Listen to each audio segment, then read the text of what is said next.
Hi ka-amazing! Welcome back to another video, and today is day 8 of our Japan tour, and this is the day 1 of our Kyoto tour. Dahil ngayon pupunta na tayo sa Kyoto. So Kyoto is another prefecture here in Japan, and one of the things that I'm very excited about for today is that we're able to ride the Shinkansen train or the bullet train here in Japan.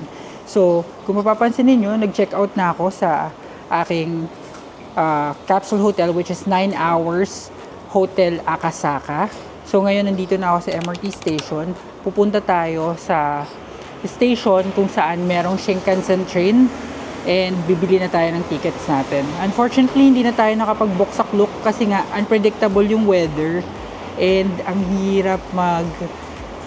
hirap kasi pag nag-book ka tapos nag-cancel or na-move yung date, hindi na cancelable yung ticket. So, pupunta tayo ng Shibuya, then sasakay tayo ng Yamanote Line papunta sa Shinagawa Shinkansen. So, tara guys, let's go! Hi guys, so life update. Andito na ako sa Shinagawa Station.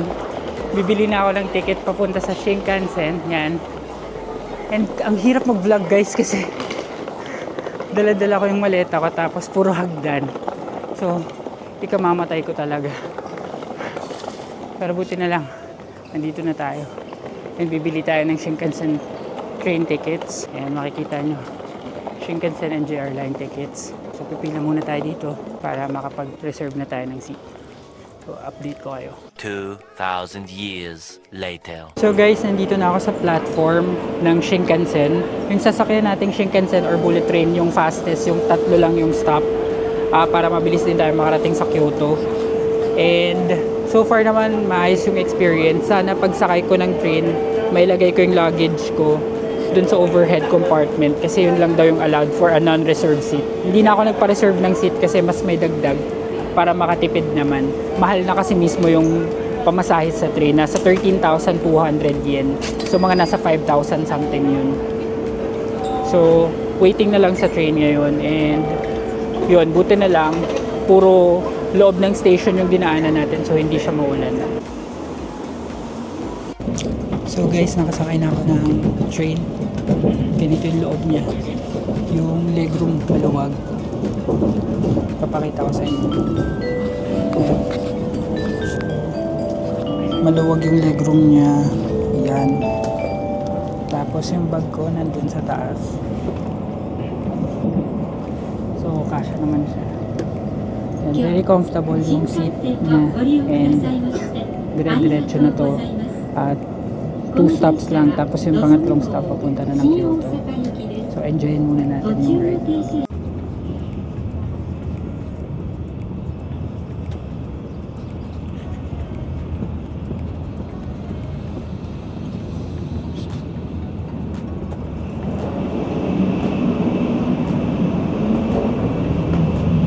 Ini-explore ko lang yung train.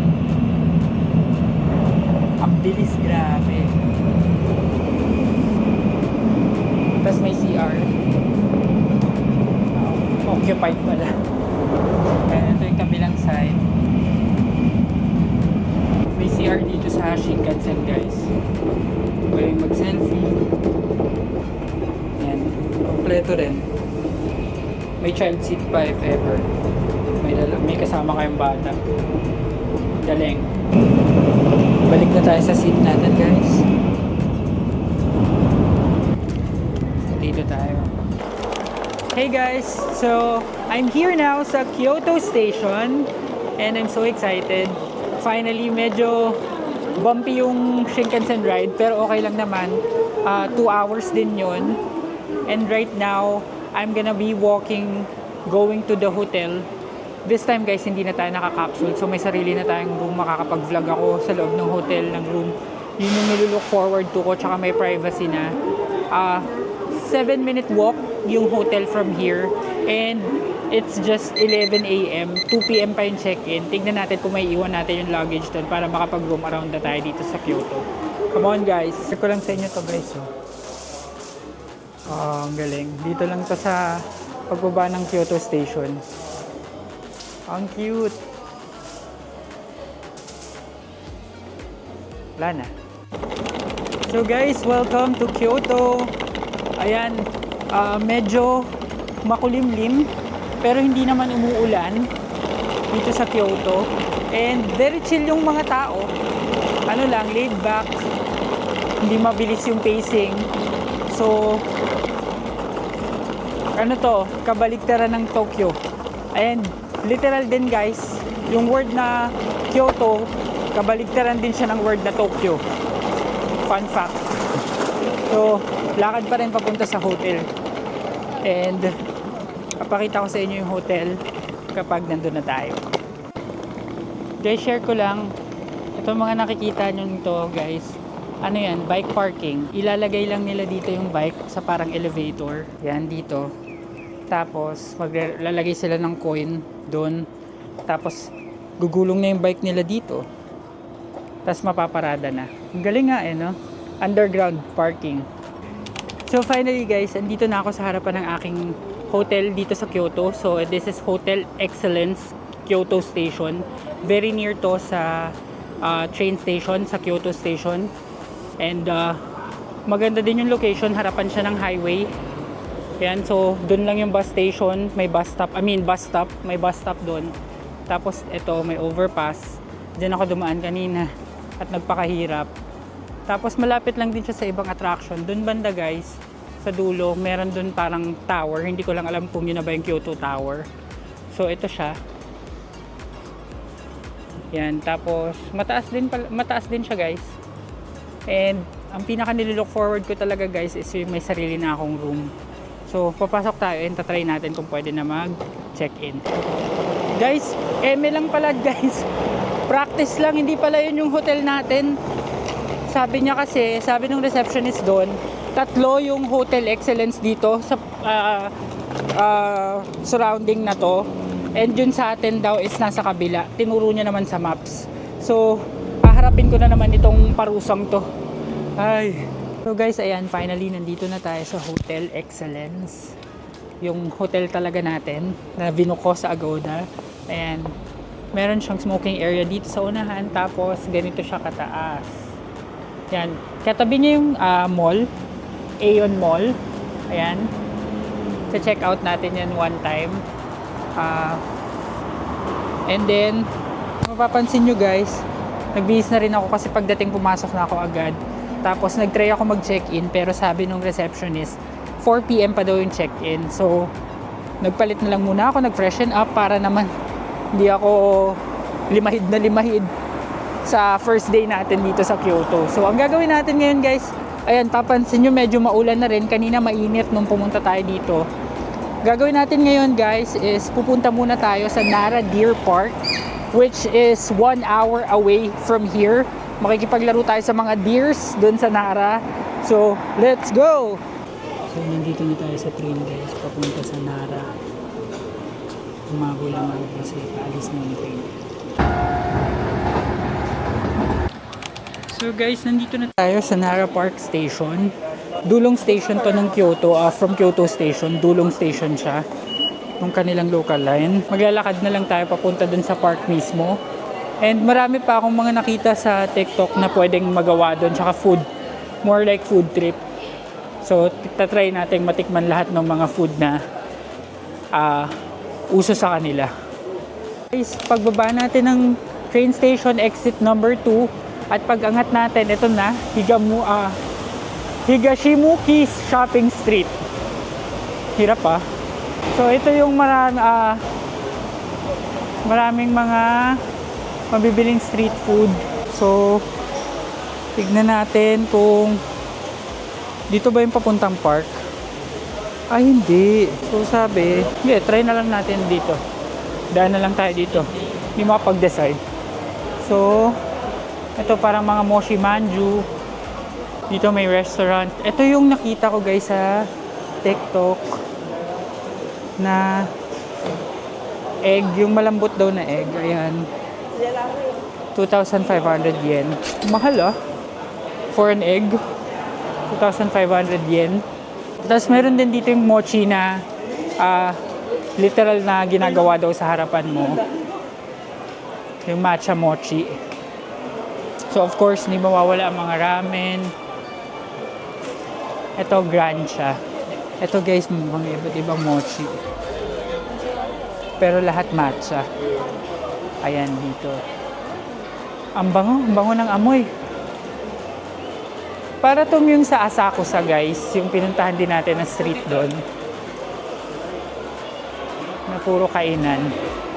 So ito mga bento. Ito ramen. Tapos ito may Daiso. Siyempre, Daiso Japan. Ito may fruit.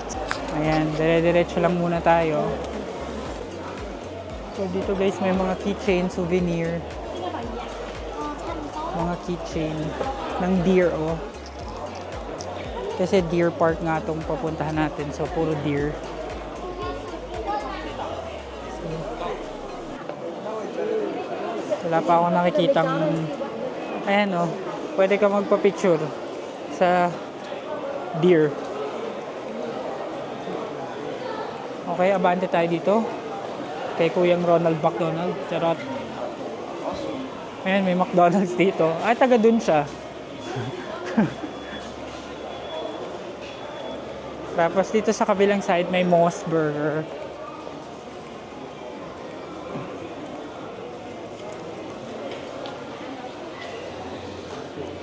So, ito meron din ditong Koto, parang Watsons. Malamig yung temperature dito guys. Pero hindi naman umuulan. And meron ditong shrine sa left side. Tapos ito mga bread. So, ito na yung dulo ng street guys. Parang merong building sa right side. Tapos damitan dito sa left side.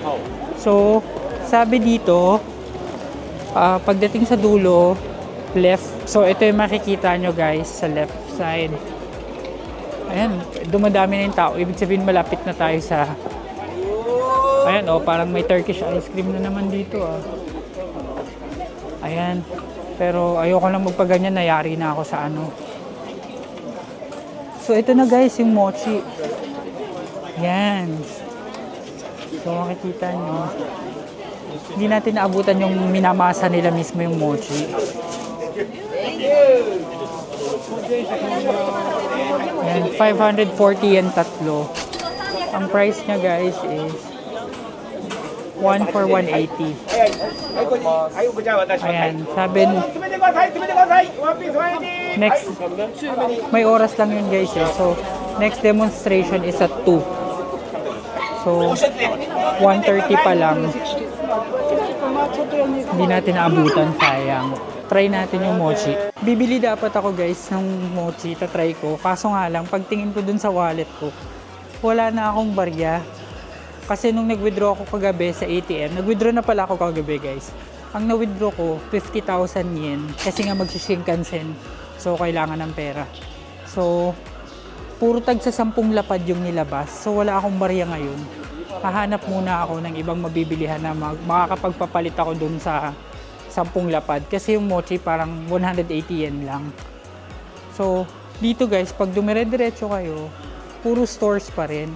So, babalik na tayo dun sa may mochian. Yung kanto ng mochian, pag dumire-diretso ka naman dun, dito, yung kanan na yan, yan na yung papunta sa park. So, dyan na tayo pupunta. Kasi, kahit umikot tayo dito, wala pa rin naman tayong ibang mabibili.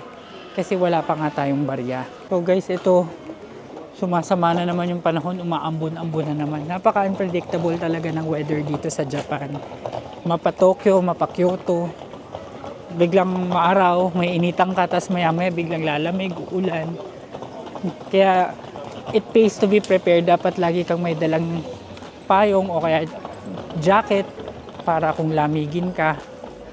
Ito na guys, pagdiretso natin, ito na yung Nara Deer Park. Wow! Ayan, ang ganda. Ganda ng view guys. Ano pa lang to? Unahan. Tapos dito sa harap niya may Starbucks. Ayan, maraming estudyante. Ang ganda. So, tingnan natin kung anong sabi. Sabi dito, sa Todaiji Temple taas. Puro temple pala to. Ayan, so taas muna tayo guys. Ito, may hike na naman. Buti na lang talaga prepared tayo. Nakabili tayo ng shoes na maayos. So guys, from a few hike, ito na yung una natin makikita, itong temple na to. Ito ang, di ko alam. Pero grabe ka-stiff yung stiff neck. O, tignan nyo yung grabe, napaka-OA nung hagdan, napaka-steep. So yan, kabi-kabilang mga templo na yung nandito.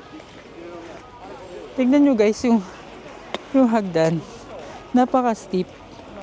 Oh. Galit sila sa ano. Yan, so may temple dito sa side na to, sa left side. Tapos meron din dito sa gitna. Tapos meron din sa right side. Hindi ko alam kung anong tawag dito sa temple na to. Pero nandito to sa Nara Park. Tapos po, may mga pwedeng pumasok dun, no? Pumapasok sila dun. Pero hindi na tayo papasok yan. Hanapin na natin yung mga deers. Ganda ng view guys, so dun pa tayo guys, diretso pa. Guys, ito na ang mga deer sa Nara Deer Park. Ayan, oh. Alam ko may nabibiling food na pwede mong pakain sa kanila. Kaso wala nga pala tayong bariya. Ayan, ayan sila, oh. Up close and personal.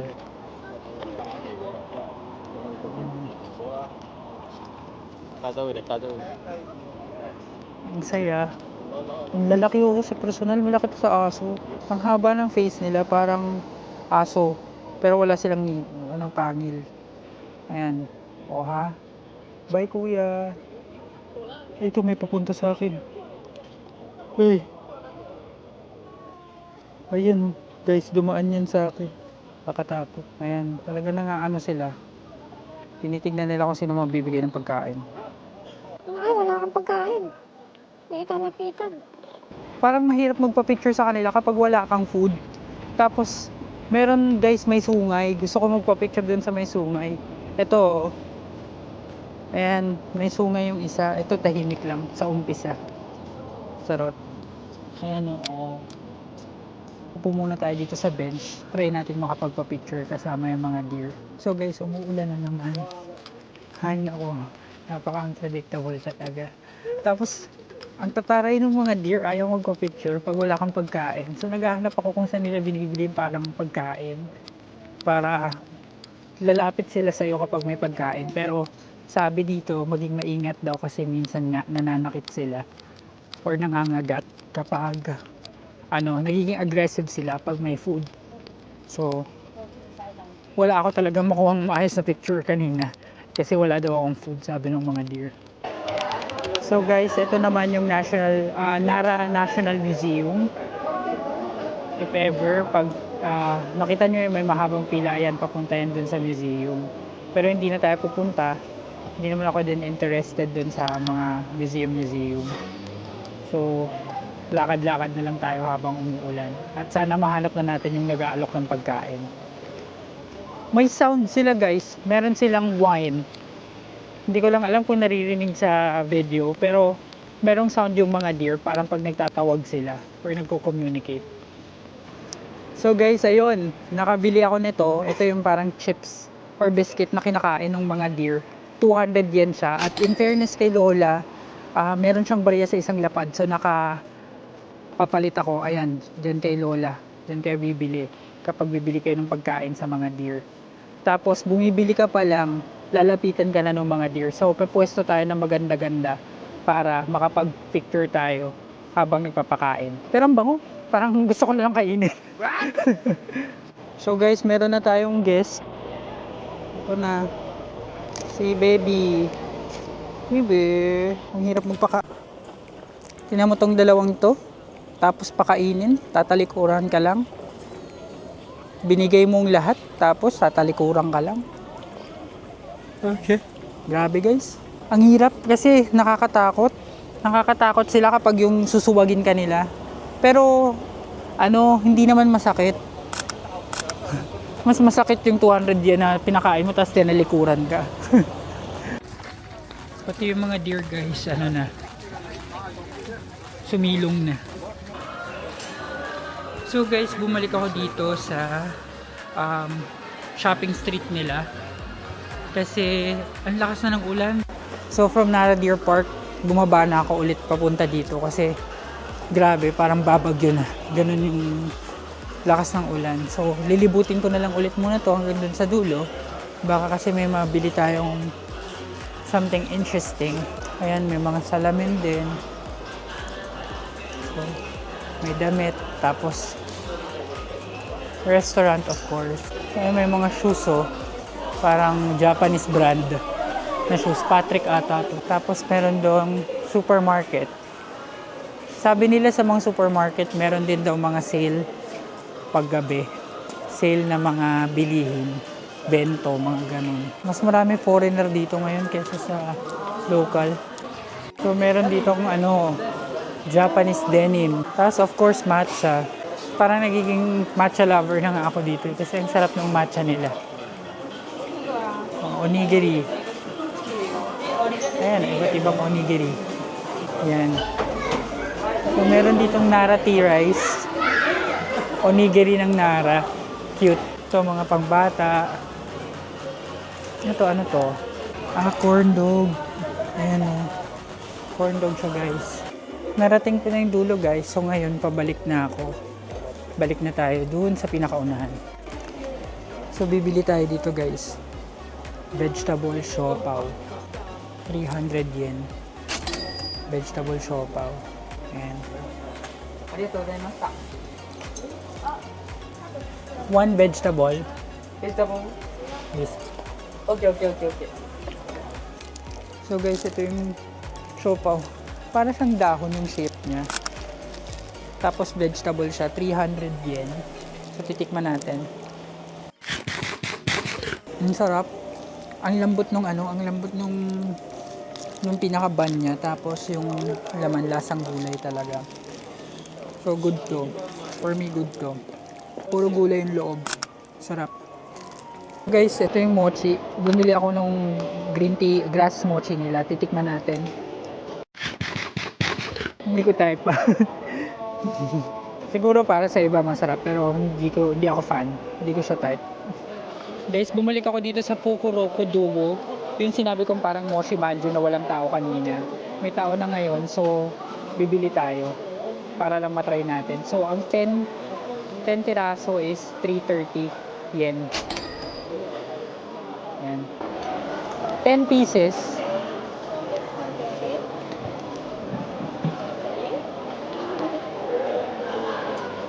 Ito yung presyo guys. Doon lang tayo sa 10 pieces. Mainit pa to.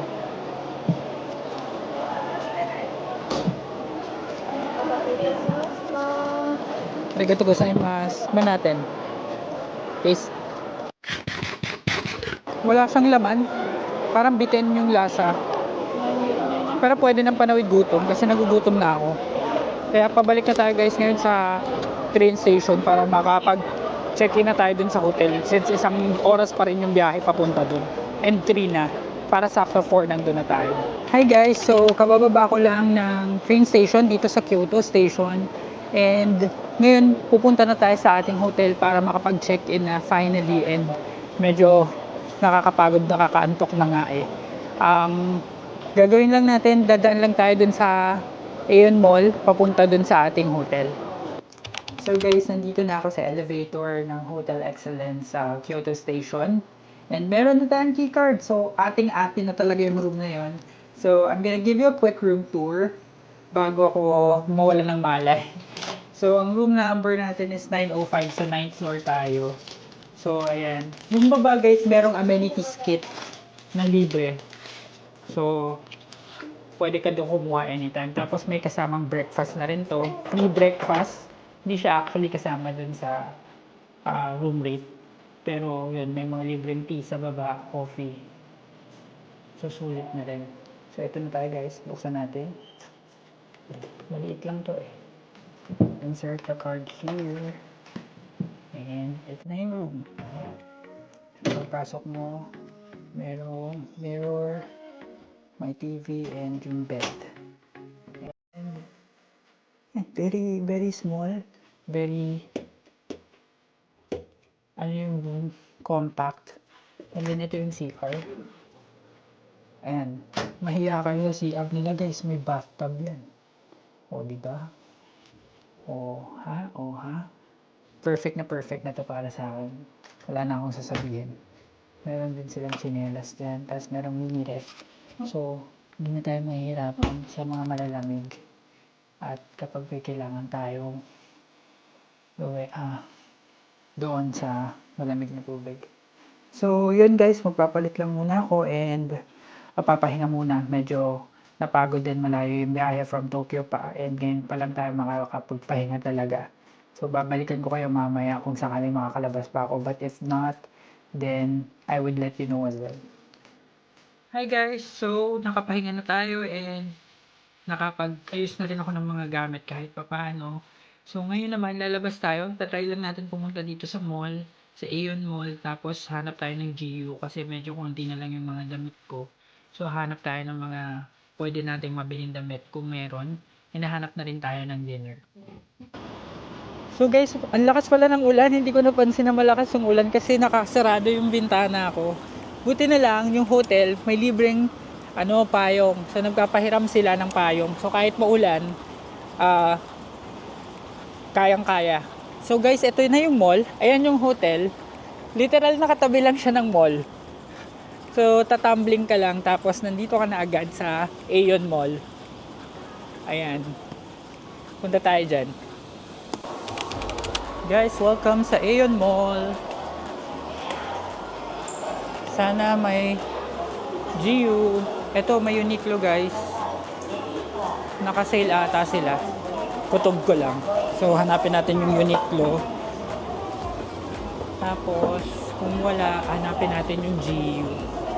Sana may GU. Oh, wow, may IKEA dito guys, oh. Ayan, may IKEA pop-up store. Parang maganda tong mall na to.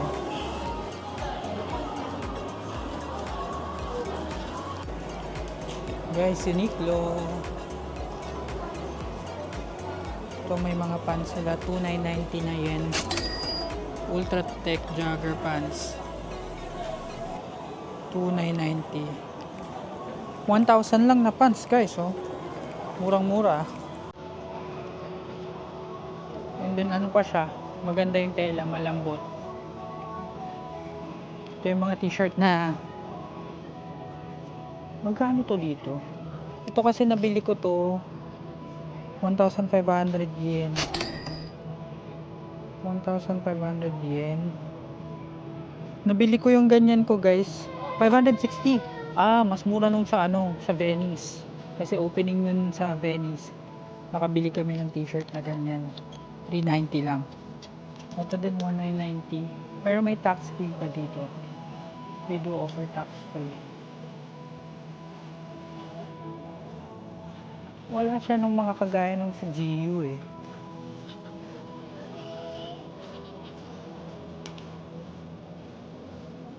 Yung mga damit ng GU. Ito mga nakikita ko nito sa Pilipinas eh. So, walang unusual dito sa Uniqlo na to guys. Siguro may UT kaya sila. Baka may kaos sila na shirt. Wala. May outfit check pala muna guys. Outfit check. Uniqlo din yung suot kong blazer.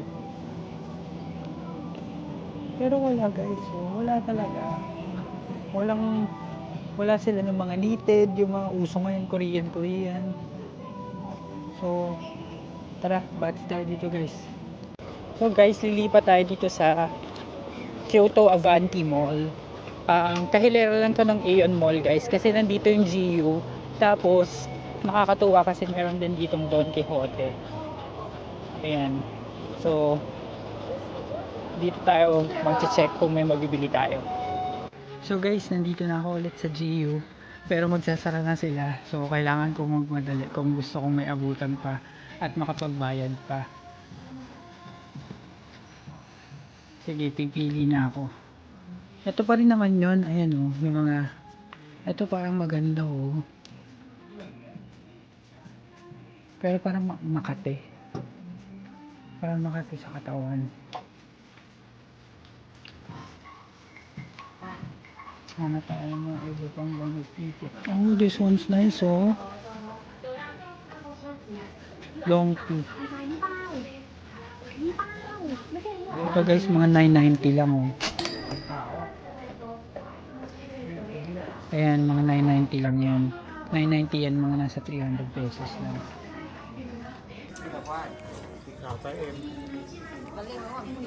Lately pa naman parang ang sarap magsuot ng puting t-shirt lang. Ito yung pants na nabili ko. Short pala ito. Ito ata yung pants. Tingin-tingin lang tayo. So guys, ito na, nakapamili na ako sa GU. Inabot din ng 8,500 yen. Pero sobrang marami akong nabili. Pipicturean ko na lang pagdating sa hotel. Which is advantage kasi may sarili na akong room. So pwede na ako mag-picture-picture dun sa loob ng room. So guys, I'm back na dito sa ating hotel. And hindi na ako nakapag-vlog kasi umuulan na naman. Tapos ang dami kong dala. So pipicturean ko na lang yung binili kong mga damit sa GU para may idea kayo. Pero ang total na nagastos ko doon is 8,500 yen. Or siguro mga nasa 3,000 or 2,500 pesos. Tapos bumili din ako ng pagkain sa Family Mart. Kasi doon may discount. Walang discount sa 7-Eleven dito sa Kyoto. So far. So, yun lang guys. Thank you so much for joining for today's vlog. If you have any other recommendations na magandang puntahan dito sa Japan, just comment down below. And bukas, isa na naman bagong araw dito naman sa Kyoto. Thank you so much. Please don't forget to like and subscribe. Bye!